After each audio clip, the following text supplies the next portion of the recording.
Diddy's trial just blew wide open, and what happened in that courtroom yesterday changes everything we thought we knew about this case. The security guard who witnessed the hotel assault testified that Diddy tried to bribe him with a bag of cash. The male escort revealed he warned Cassie she was in real danger, and the prosecution exposed details so graphic that Diddy's own family couldn't stay in the room. But the most shocking part? The defense is now admitting to the domestic violence while simultaneously claiming everything was consensual, a contradiction that makes absolutely no sense. I've spent the last 24 hours analyzing every single detail from day one of this trial, and I'm about to show you the 5 key moments that reveal what's really happening behind the scenes, including the connections to other celebrities that nobody is talking about. What's up, everyone? Welcome back to the channel. If you're new here, I cover high-profile cases and expose the truth that mainstream media won't tell you. Before we dive in, I need to warn you, today's video contains disturbing details about domestic violence and sexual coercion. I'm not sharing this for shock value, but because understanding the full picture is crucial to seeing through the smoke and mirrors of this case.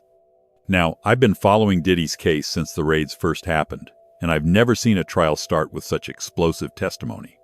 The prosecution isn't holding back, and what we learned on day one has completely changed how we need to view this entire situation.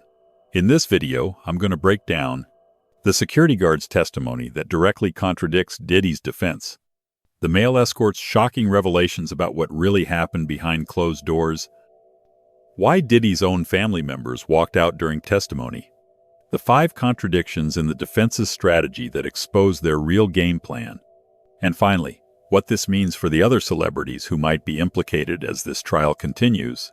If you want the unfiltered truth about what's really happening in this case, make sure you watch until the end because I'm going to connect dots that nobody else is talking about. Let's get into it. Let's start with what might be the most damning testimony from day one, the security guard who witnessed the infamous hotel incident with Cassie Ventura.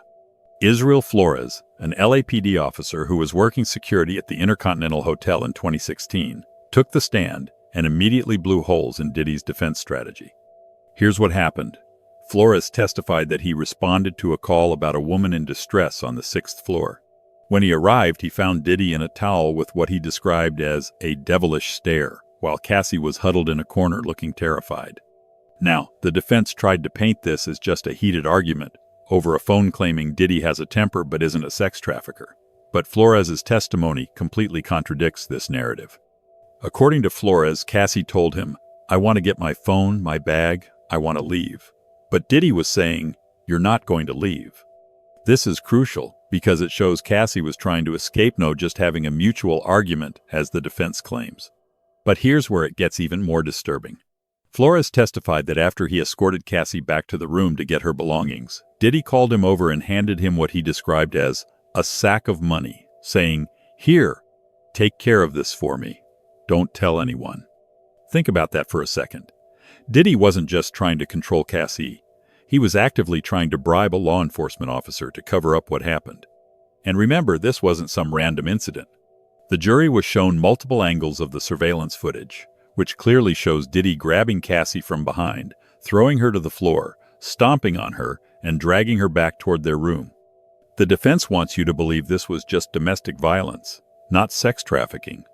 But ask yourself, if someone is physically preventing you from leaving after what the prosecution describes as a freak-off party, how is that consensual? How is that not coercion?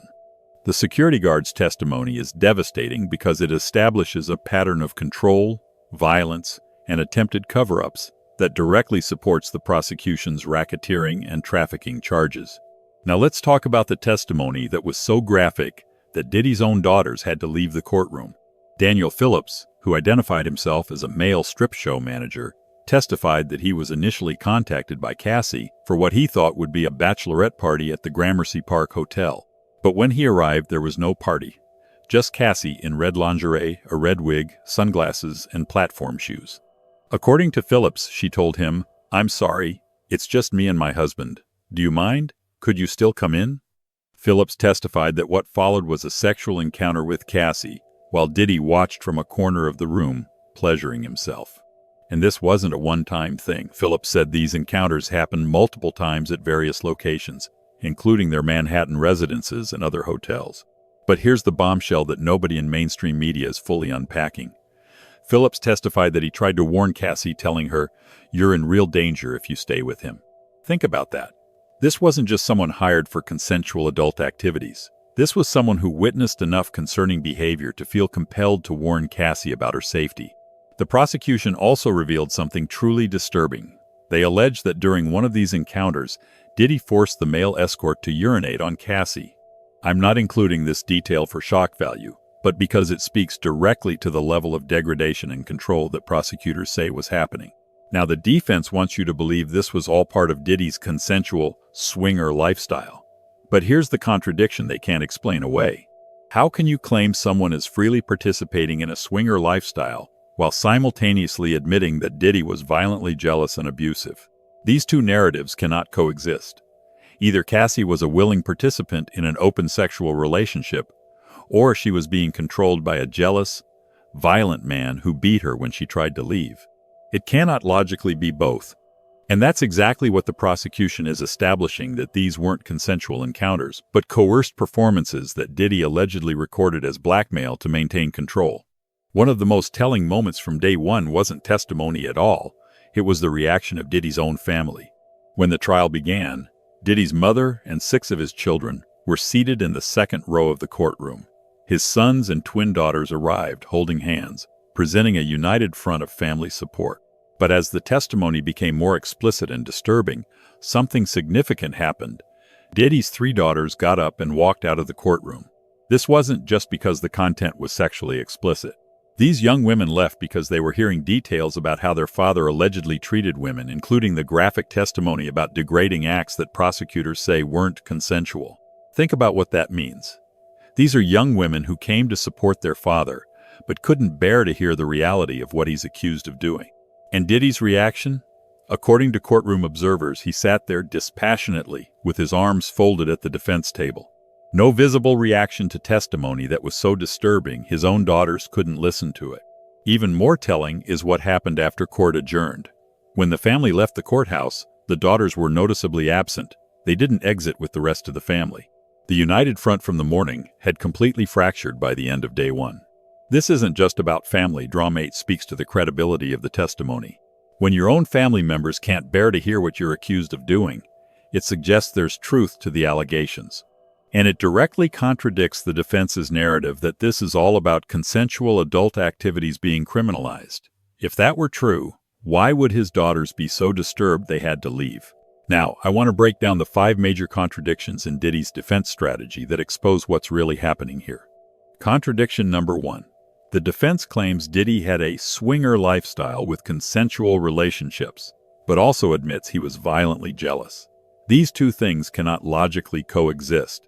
If you're truly comfortable with an open sexual relationship, you don't become violently jealous and beat your partner when they participate. Contradiction number 2. The defense admits the hotel video shows dehumanizing and violent behavior, but claims it was just about a phone. Yet the security guard testified that Cassie was trying to leave, and Diddy was preventing her from leaving.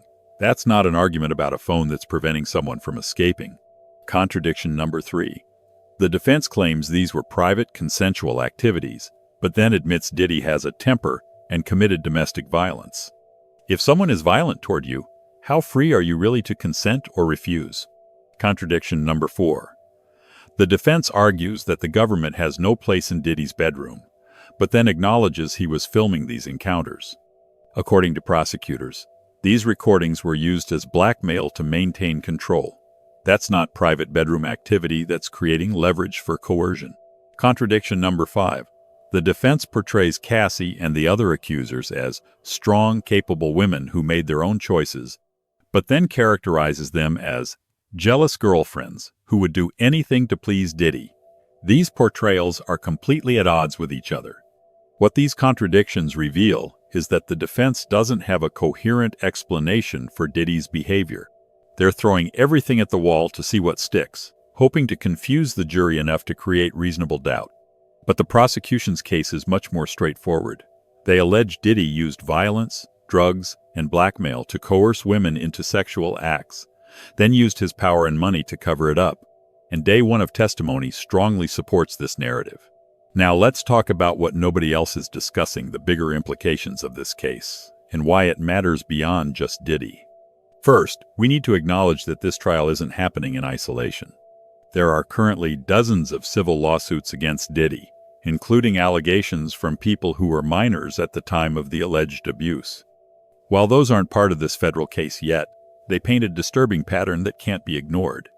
Second, the prosecution described Diddy's inner circle as enabling and facilitating these activities. This suggests there are others who may eventually be implicated as the trial continues. Remember, in the indictment, prosecutors allege that Diddy used employees and other resources he controlled to facilitate these crimes.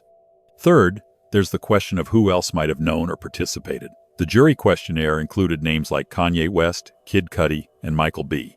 Jordan, suggesting these celebrities might come up during testimony. And that's just the beginning. Fourth, we need to consider the pattern of behavior across the entertainment industry. From R.W.W. Kelly to Harvey Weinstein to Jeffrey Epstein, we've seen how powerful men can use their influence to abuse others and silence victims for decades. This case is part of a larger reckoning. And finally, there's the question of accountability. For years, Diddy has portrayed himself as a cultural icon and business mogul. He's received awards, keys to cities, and endless praise. But as this trial is already showing, there was allegedly a much darker reality behind that public image.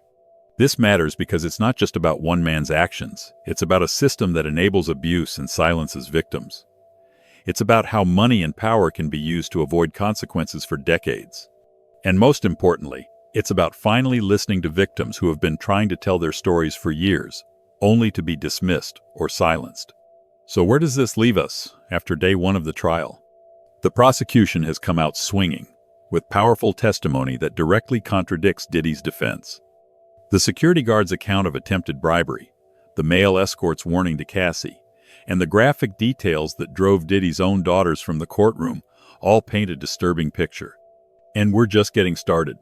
Cassie Ventura herself is expected to testify next, which will likely be even more revealing. What we're seeing isn't just a celebrity on trial. It's the beginning of what could be a much larger exposure of abuse and exploitation in the entertainment industry. And based on day one alone, the evidence is already damning. I'll be covering every day of this trial, breaking down the testimony and connecting dots that mainstream media won't. Because this isn't just about sensational headlines, it's about understanding the truth of what happened and ensuring accountability. If you found this analysis valuable, make sure to subscribe and hit the notification bell so you don't miss my daily updates on this case. I'll be going deeper than anyone else to bring you the real story behind the headlines. Drop a comment below with your thoughts on the testimony so far, and let me know what aspects of this case you want me to focus on in future videos. Thanks for watching, and I'll see you in the next one.